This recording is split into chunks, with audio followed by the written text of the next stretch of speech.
하나님 말씀은 스가랴서 12장 1절부터 9절 교독하겠습니다. 이스라엘에 관한 여호와의 경고의 말씀이라. 여호와 곧 하늘을 펴시며 땅에 터를 세우시며 사람 안에 심령을 지으시느가 이르시되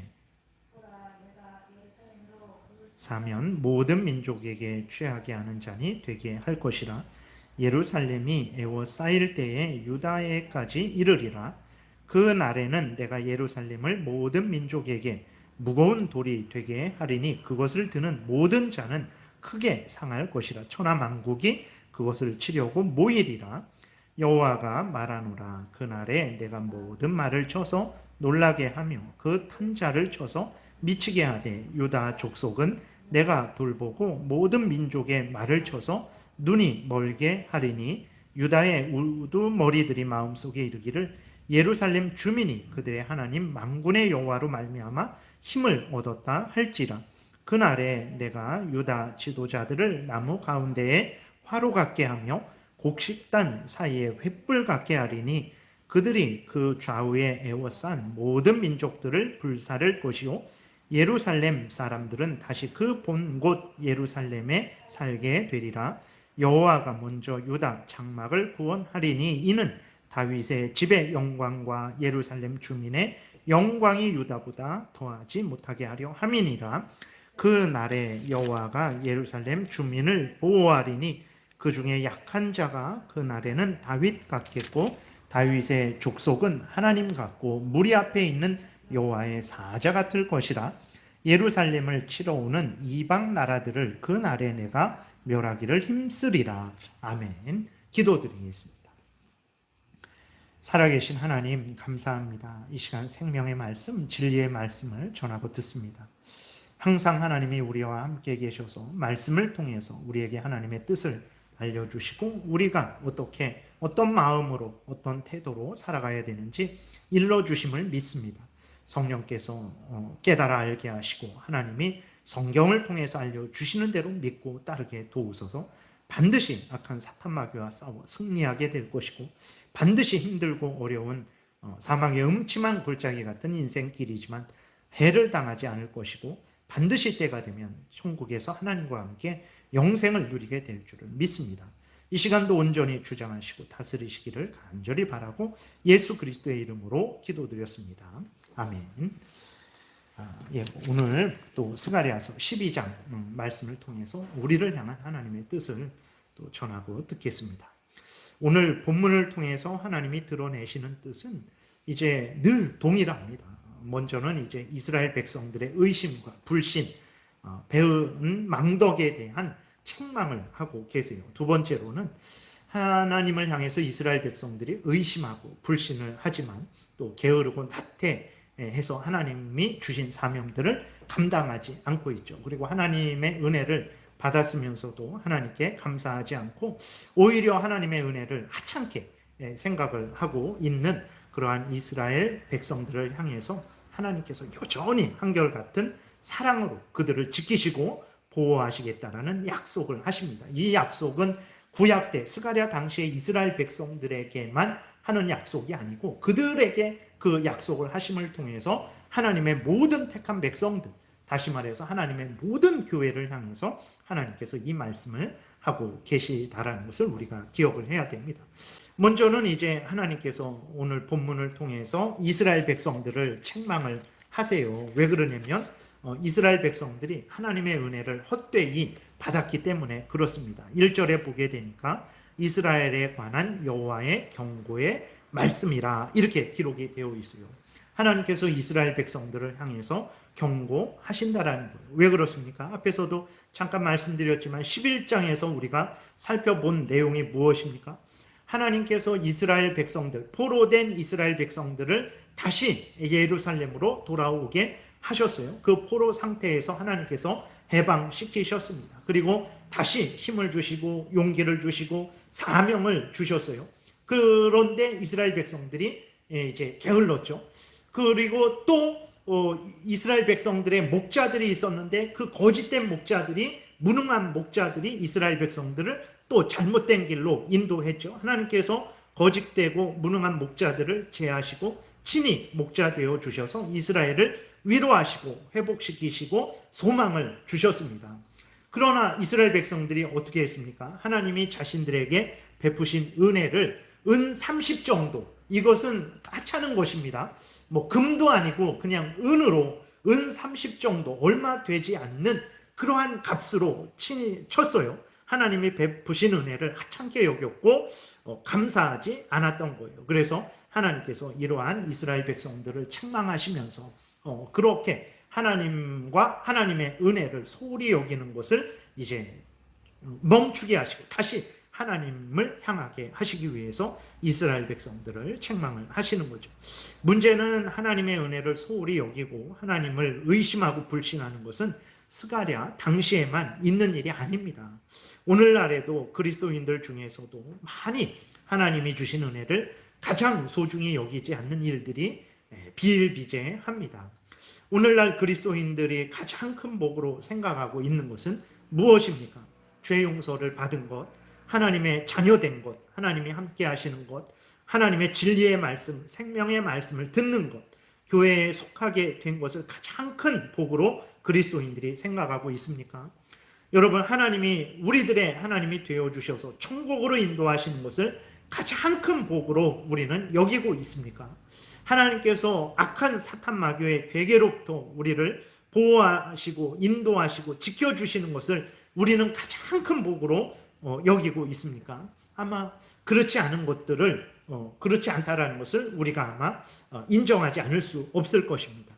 오늘날 많은 국민이 큰 스트레스를 받고 있다고 합니다. 왜 그렇습니까? 집 때문에 그렇죠. 하루아침에 천지 차이가 나 버렸어요. 집이 있는 사람과 집이 없는 사람, 하루아침에 천지 차이의 격차가 벌어졌습니다. 집이 없는 사람은 왜 진작 사두지 않았을까? 그 후회로 너무나 큰 스트레스를 받고 있어요. 집이 있는 사람은 또 왜 더 사두지 않았을까? 왜 더 좋은 집을 사두지 않았을까? 이 후회로 있는 사람이나 없는 사람이나 많은 국민들이 아주 큰 스트레스를 받고 있다고 합니다. 집이 있는 사람은 있는 대로 아쉬워하고 있고 없는 사람은 없는 대로 아쉬워하고 있다라는 거예요. 젊은 사람들도 아주 그 삶의 의욕을 잃을 정도라고 합니다. 여러분, 물론 집이라는 것이 인간의 삶의 가장 기본이 되는 필수적인 요소이기에 더 신경이 쓰이는 것은 어쩔 수가 없어요. 옷은 그냥 헌 옷 입으면 되는 것이고 또 음식이야 뭐 그냥 적당히 먹으면 되는 것인데 집이 없으면 그것은 정말 힘들고 어려운 그러한 처지에 놓이게 되는 거죠. 그럼에도 불구하고 그리스도인들도 스트레스를 받죠. 그러나 그리스도인들이 그렇게 집 때문에 여러 가지 고민을 하고 또 신경을 쓰지만 그러나 그리스도인들은 그것만 고민하고 신경 써서는 안 되는 거죠. 더 근본적인 것들에 대해서 우리는 고민을 하고 신경을 써야 되는데 우리는 정말 더 근본적인 것들에 대해서 더 관심을 가지고 있는지 우리가 돌아봐야 되는 거예요. 집이 그리스도인들에게도 이 세상을 살아가는 데는 필수적인 요소입니다. 그러나 그보다 더 근본적으로 필수적인 요소가 있는 거예요. 그것이 무엇입니까? 그것은 바로 하나님의 은혜예요. 하나님의 은혜가 없으면 이 땅에서 살 수도 없고 죽어서도 살 수 없다는 것을 우리가 기억해야 됩니다. 하나님의 은혜가 없으면 영원히 살 수 없는 거예요.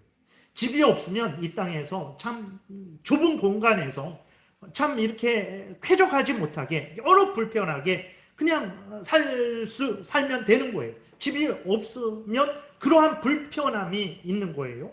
그러나 하나님의 은혜가 없으면 그 사람은 정말 살 수가 없다라는 것을, 영원히 살 수 없다라는 것을 우리가 기억을 해야 되는 것입니다. 그럼에도 불구하고 그리스도인들이 하나님의 은혜를 집보다 더 귀하게 여기지 않는 그러한 것이 오늘날의 현실인 것이죠. 스가랴 당시 유대인들이 이런 마음이었다라는 거예요. 그러니까 우리는 그렇지 않습니다. 우리는 하나님의 은혜를 은 30에 예를 들어서 뭐 30만 원, 300만 원 그 정도 쳐주지 않습니다. 우리는 정말 하나님의 은혜를 값으로 칠 수 없는 가장 큰 은혜라고 우리는 생각하고 있습니다. 라고 이렇게 말을 하지만 실제적으로 가면 정말 그 하나님의 은혜를, 구원의 은혜, 죄 용서의 은혜, 하나님의 자녀가 된 은혜, 하나님의 말씀을 듣는 은혜, 천국을 상속받는 은혜, 이것을 가장 큰 은혜로 여기고 있는지, 실제적으로 이 은혜를 얻기 위해서 나의 모든 것을 다 희생하고 이 은혜를 더 많이 풍성하게 얻기 위해서 애쓰고 있는지 우리가 점검하게 될 때에 정말 우리 그리스도인들이 그렇지는 않다라는 사실을, 현실을 인정할 수밖에 없는 것이죠. 그러니까 스가랴 당시의 이스라엘 백성들이나 오늘 우리들이 말씀드렸던 이러한 마음과 태도로 살아가는 것이나 동일하다라는 것을 기억을 해야 되는 거예요. 스가랴 당시 이스라엘 백성들이 우리보다 더 나쁘고 더 악하고 그런 거 아닙니다. 그들도 하나님에 대해서 이러한 마음과 태도였어요. 아니, 우리도 하나님 사랑하고 의지하고 소중하게 여깁니다. 근데 그러면서 동시에 세상 것들을 또 동시에 소중하게 여긴 거예요. 그것이 바로 하나님이 책망하시는 그 잘못된 부분이라는 것을 우리가 기억을 해야 되는 거예요. 그 다음에 이제 하나님께서 이스라엘 백성들을 책망을 하시는데 어떻게 책망을 하십니까? 의심하고 불신하고 배은망덕한 이스라엘 백성들을 향하여 하나님께서 책망하시는 방식이 하나님의 한없는 은혜와 용서, 구원의 약속을 해주심을 통해서 이스라엘 백성들을 부끄럽게 하시는 거예요. 이러한 은혜를 받고 있는 너희들이다. 그러나 너희들의 마음과 지금 그 삶의 태도가 어떤지 한번 살펴봐라 라고 이렇게 하나님께서 이스라엘 백성들을 책망을 하시는 것입니다. 먼저 하나님이 그렇게 어떤 분인지를 알려주고 있어요. 왜 그렇습니까? 이스라엘 백성들은 하나님을 그렇게 가볍게 여겼죠. 하나님에 대해서 소홀히 여겼습니다. 하나님을 절대적으로 정말 이 세상의 그 무엇보다도 소중한 분으로 여기지 않았어요. 대단한 분으로 여기지 않았어요. 그래서 하나님께서 먼저 1절에서 보게 되면 하나님이 어떤 분이신지를 알려주고 있어요. 1절 다시 보니까 중간부터 하늘을 펴시며 터를 세우시며 사람 안에 심령을 지으시니 라고 하나님을 우리에게 소개하고 있습니다. 다시 말해서 하나님은 온 천지 만물을 만드신 분이다. 사람을 지으시고 사람에게 생명을 주시고 사람에게 힘을 주시고 사람이 살아갈 수 있도록 도우시는 하나님이다 라고 이렇게 말씀을 하고 있는 거예요. 우리는 사실 이런 것이 어떤 의미인지 잘 모르죠. 근데 하나님이 얼마나 그 큰 능력으로, 놀라운 능력으로 지금 우리들을 보살피고 있는지 우리는 모르는데, 지구가 이렇게 스스로 돌죠. 지구가 동그랗잖아요. 이렇게 한 바퀴를 돌면 하루가 되잖아요. 지구가 스스로 자전을 합니다. 스스로 돌아요. 근데 그 스스로 도는 속도가 얼마의 속도인지 아십니까? 그 스스로 도는 속도가 1초에 460m를 가는 속도예요. 그러니까 지구가 하루 이렇게 한 바퀴 도는데 1초에 460m를 가는 속도로 돌고 있는 거예요. 그러니까 우리들이 이 지구에 있으면 우리도 1초에 460m를 같이 돌고 있는 거예요. 근데 우리는 전혀 그렇게 돌고 있다라는 생각을 못 하잖아요. 돌고 있는 것 같지 않잖아요. 우리는 460m의 속도로 돌고 있으면서 이러한 모든 일들을 하고 있는 거예요. 그건 도저히 이해할 수 없는 일입니다. 그리고 지구가 이렇게 태양이 있으면 1년에 한 바퀴를 이렇게 태양을 한 바퀴 돌잖아요. 이 속도가 어느 정도의 속도인지 아십니까? 1초에 30km를 가는 속도예요. 30m가 아니라 30km를 가고 있는 거예요. 그러니까 우리들이 지금 이렇게 있으면 1초에 460m를 돌고 있고 또 460m를 돌면서 1초에 30km를 달려가고 있는 거예요. 근데 우리는 전혀 그것에 대해서 느끼지를 못하는 거예요. 그러면서 1초에 460m의 속도로 돌고 있고 그 다음에 1초에 30km입니다. 여기에서 서울에서 인천보다도 더 먼 거리를 그렇게 달려가고 있는 거예요. 1초에. 그러면서도 우리가 가만히 앉아있고 걸어가기도 하고 뛰어가기도 하고 밥을 먹기도 하고 책을 보기도 하는 거예요. 하나님의 능력이라는 것은 인간이 상상을 할 수 없는 거예요. 이러한 능력으로 지금 우리들을, 모든 천지 만물들을 붙들어주고 계신 거예요. 요거 하나만 봐도 이 정도입니다. 근데 하나님이 전 우주 모든 인간들에게 부어주시는 그 은혜를 생각한다면 그는 인간이 영원히 생각해도 영원히 측량할 수 없을 정도의 은혜를 내려주고 계신 거예요. 하나님은 이렇게 대단하신 분입니다. 그러나 이스라엘 백성들은 어떤 존재들입니까? 이스라엘 백성들은 참으로 벌레와 구더기만도 못한 존재죠. 지렁이만도 못한 존재인 거예요. 근데 이렇게 존귀하시고 대단하신 하나님이 이스라엘 백성들을 상대하시는 거예요. 이스라엘 백성들의 하나님이 되어주셔서 벌레만도 못하고 구더기만도 못한 이스라엘 백성들의 하나님이 되어주시고 벌레만도 못하고 구더기만도 못한 하나님에 대해서 알지도 못하는 그 무지하고 무능한 그 이스라엘 백성들을 하나님의 자녀 삼아주셔서 지키시고 보호해 주시는 거예요. 2절부터 3절에 보게 되니까 보라 내가 예루살렘으로 그 사면 모든 민족에게 취하게 하는 잔이 되게 할 것이라. 예루살렘이 에워싸일 때에 유다에까지 이르리라.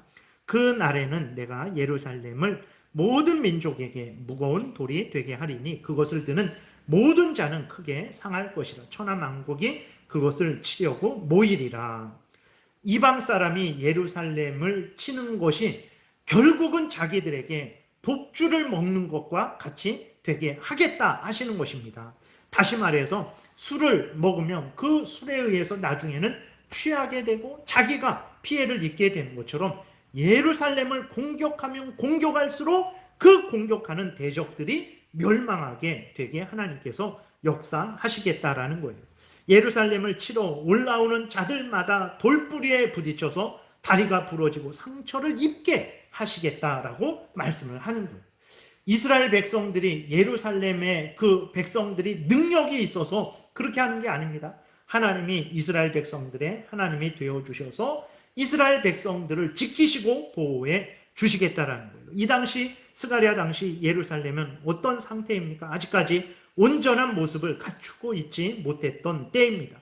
성전도 완전히 건축되지 못했죠. 성벽도 아직 완성되지 않았습니다. 사람들도 많이 살지 못했던 때예요. 그런데 하나님이 지키시고 보호하셔서 예루살렘을 공격하는 자들을 오히려 해를 당하게 하겠다라고 말씀을 하고 계신 거예요.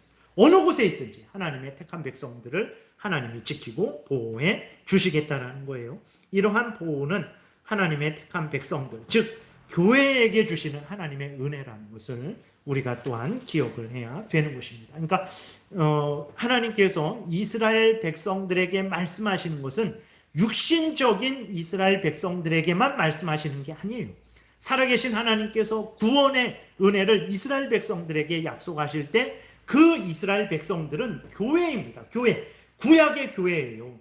다시 말해서 그 이스라엘 백성들에게 약속하시는 그 하나님의 약속은 하나님의 모든 택한 백성들을 향한 그 약속의 말씀인 거예요. 구약의 교회에만 해당되는 말씀이 아니라 신약의 교회에도 해당되는 말씀이라는 것을 우리가 기억을 해야 되는 것입니다.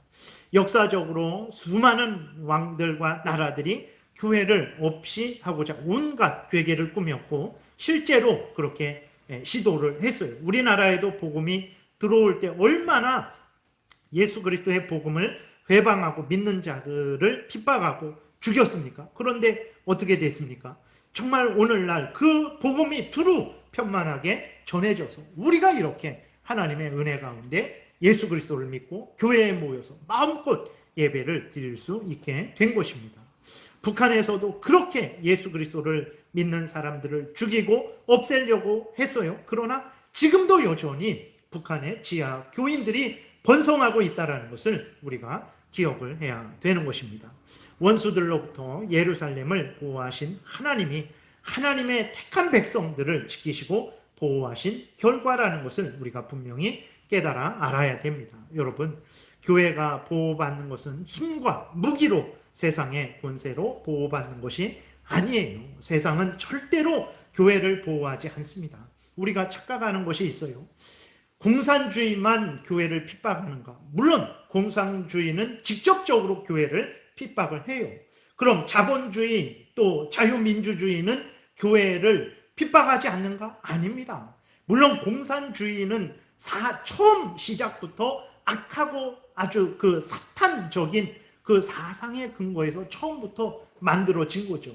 그러나 그렇다고 자유민주주의 뭐 이러한 것들이 그럼 교회를 적극적으로 보호하고 지켜줄 줄로 우리가 그렇다고 생각해서는 안 됩니다. 자유민주주의, 자본주의 이런 것들은 또 다른 방식으로 교회를 위협한다는 것을 기억해요. 어떤 차원으로 위협합니까? 세속화시킨답니다.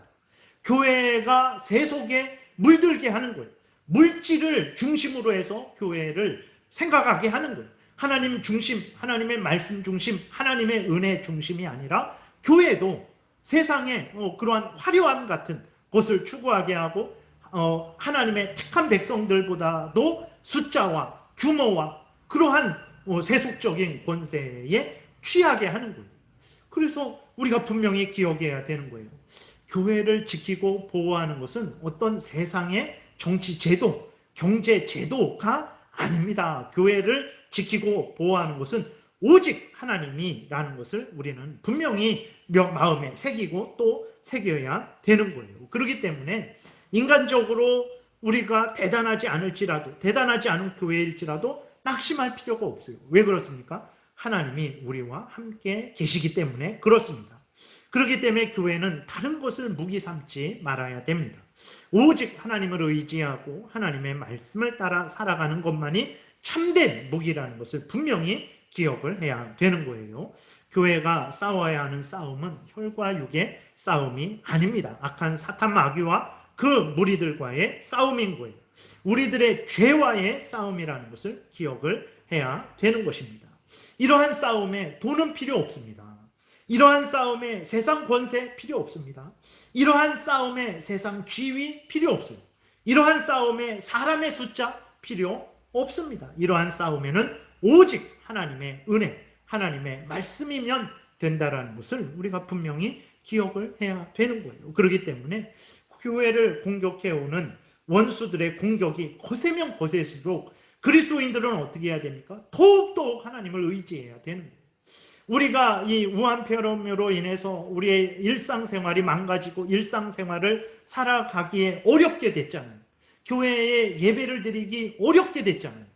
그러면 이 어렵게 된 것을 우리가 극복하고 이겨나가기 위해서는 어떻게 해야 됩니까? 우리가 더욱더욱 하나님 앞에 매어 달려야 되는 거예요. 더욱더욱 하나님을 의지해야 되는 것입니다. 더욱더욱 하나님의 말씀을 붙들고 살아가야 되는 거예요. 그러나 한국교회의 현실은 어떻습니까? 점점 더 하나님하고 멀어지고 있어요. 점점 더 하나님의 말씀을 듣지 않으려고 하고 있어요. 점점 더 세상 사람들처럼 집 때문에 고민을 하고 있어요. 하나님 때문에, 하나님의 은혜를 받지 못한 것 때문에, 하나님의 말씀대로 살아가지 못한 것 때문에 땅을 치고 정말 안타까워서 분해서 내가 헛된 하루를 보냈구나. 내가 너무 분하다. 라고 고민하는 그러한 그리스도인들이 얼마나 되고 있습니까? 그리스도인들이 다 그냥 정치에 그냥 함몰되어서 이쪽이 집권하면 나아지겠지, 저쪽이 집권하면 나아지겠지. 아닙니다. 교회는 하나님이 보호하신 것, 하나님의 은혜로, 하나님의 말씀으로 살아가는 거예요. 여기서 보세요. 예루살렘을 대적하는 그 원수들을 누가 멸하여 주고 있습니까? 하나님께서 멸하시고 그 예루살렘을 보호하고 있다는 것을 우리가 분명히 기억해야 됩니다. 4절에 보게 되면 여호와가 말하노라. 그날에 내가 모든 말을 쳐서 놀라게 하며 그 탄자를 쳐서 미치게 하되 유다 족속은 내가 돌보고 모든 민족의 말을 쳐서 눈이 멀게 하겠다라고 하시는 거예요. 원수들이 예루살렘에 있는 어떤 무기가 많아서, 좋은 무기가 있어서, 어떤 병법이 아주 훌륭해서 그렇게 대적들이 쓰러지는 것이 아닙니다. 하나님께서 그 원수들의 말을 쳐서 쓰러뜨리고 그 말탄 자를 미치게 하는 거예요. 어리석게 하고 무능하게 하고 쓰러뜨리는 것입니다. 하나님이. 그리고 유다 족속은 하나님이 돌보시는 거예요. 9절에도 보게 되면 예루살렘을 치러 오는 이방 나라들을 그날에 내가 멸하기를 힘쓰리라 그랬어요. 내가 멸하겠다. 내가 힘을 내서 멸하겠다. 하나님이 이렇게 말씀을 하고 있는 거예요. 그런데도 그리스도인들, 오늘날 그 당시 이스라엘 백성들도 그렇고 오늘날 그리스도인들도 그렇죠. 여전히 싸움이 물질에 있는 줄 알아요. 물질에 많고 적음에 있는 줄 압니다. 지위, 권세에 있는 줄 알아요. 사람들의 숫자에 있는 줄 아는 거예요. 물론 세상에 인간들만 있다면 정말 물질이 중요하죠. 사람의 숫자가 중요합니다. 지위, 권세가 중요합니다.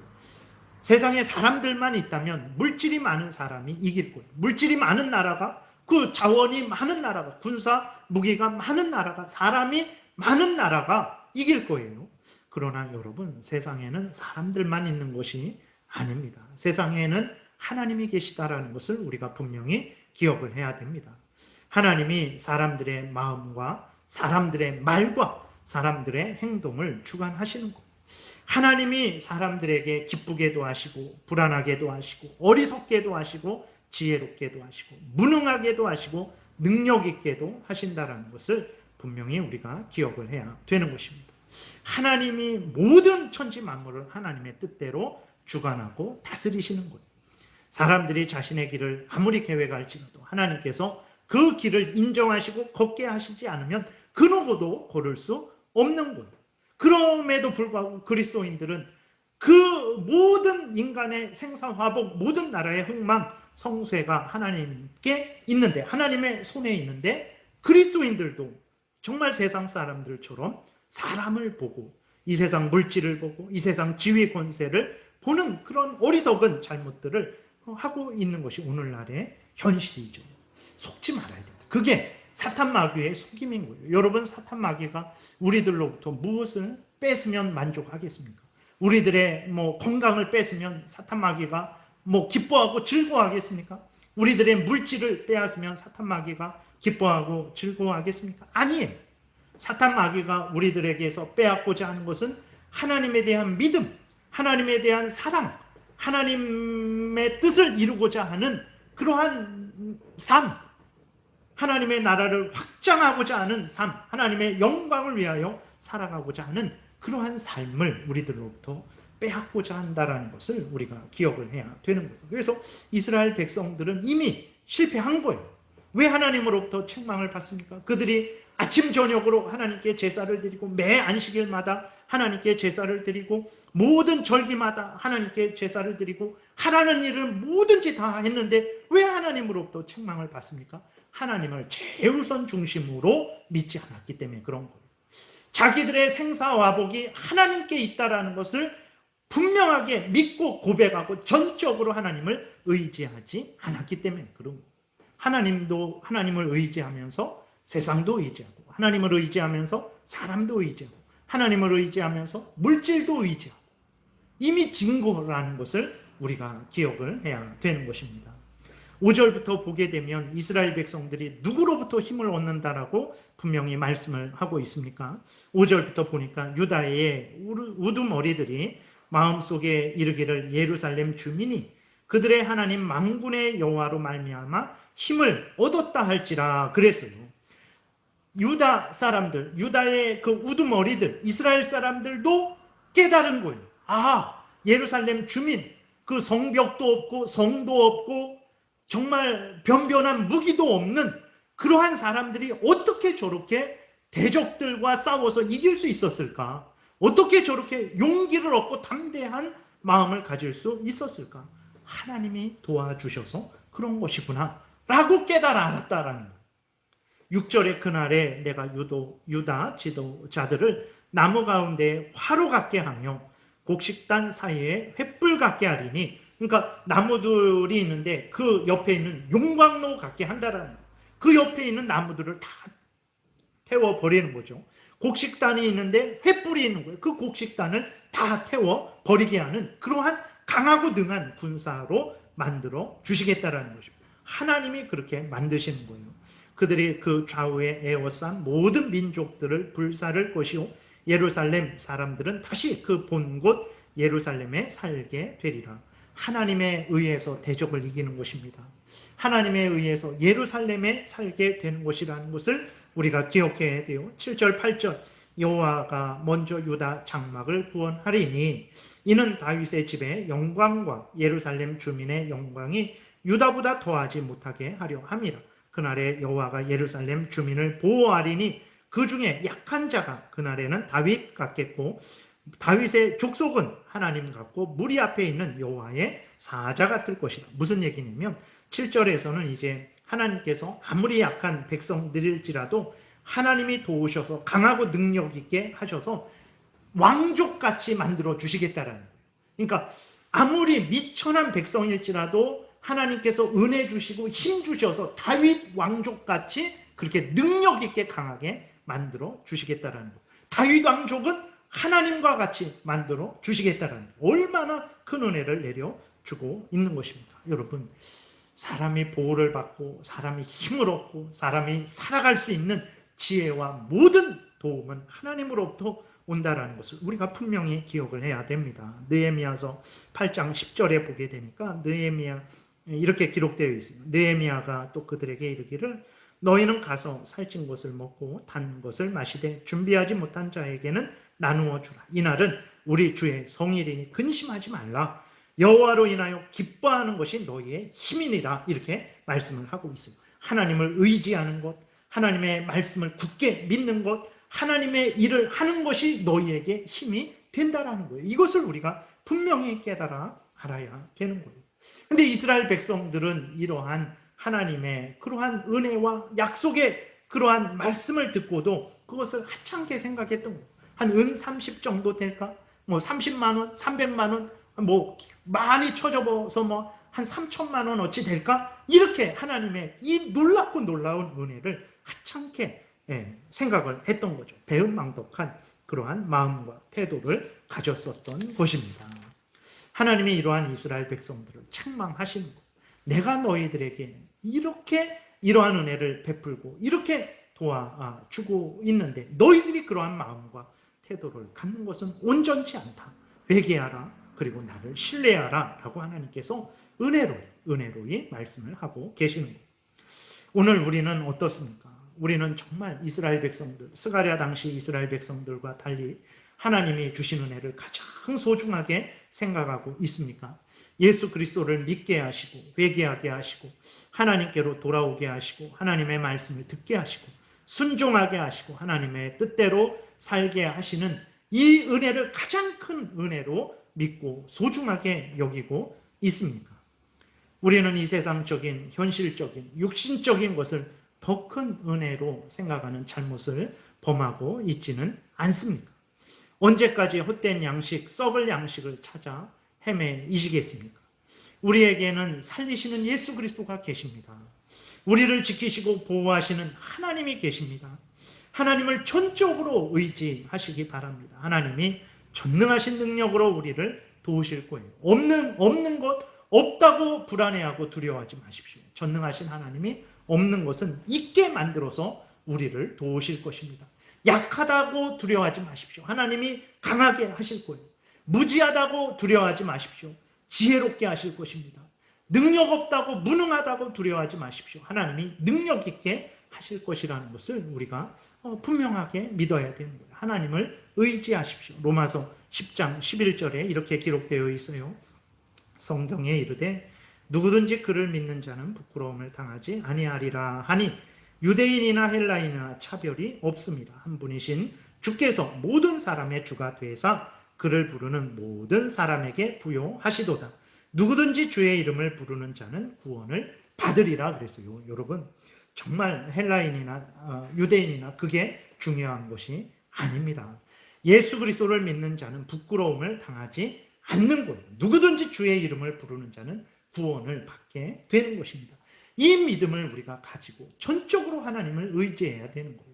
그러나 그리스도인이면서도 하나님을 이렇게 신뢰하지 않는 것은 세상을 동시에 하나님도 의지하면서 동시에 물질도 의지하고 하나님도 의지하면서 동시에 사람도 중시하고 세상의 부귀영화도 중시하는 그러한 마음과 태도가 간음을 하는 거예요. 남편이 아내를 사랑하면서 다른 여자도 사랑하고 아내가 남편을 사랑하면서 다른 남자도 사랑하고 그것이 바로 간음이고 잘못된 일이라는 것을 우리가 기억을 해야 되겠습니다. 여러분, 우리가 정말로 살아계신 하나님을 제일 우선 중심으로 그러한 믿음을 가지고 신뢰하고 있는지 돌아봐야 되는 거예요. 우리는 누가 우리의 생사화복을 주관하신다고 믿고 있습니까?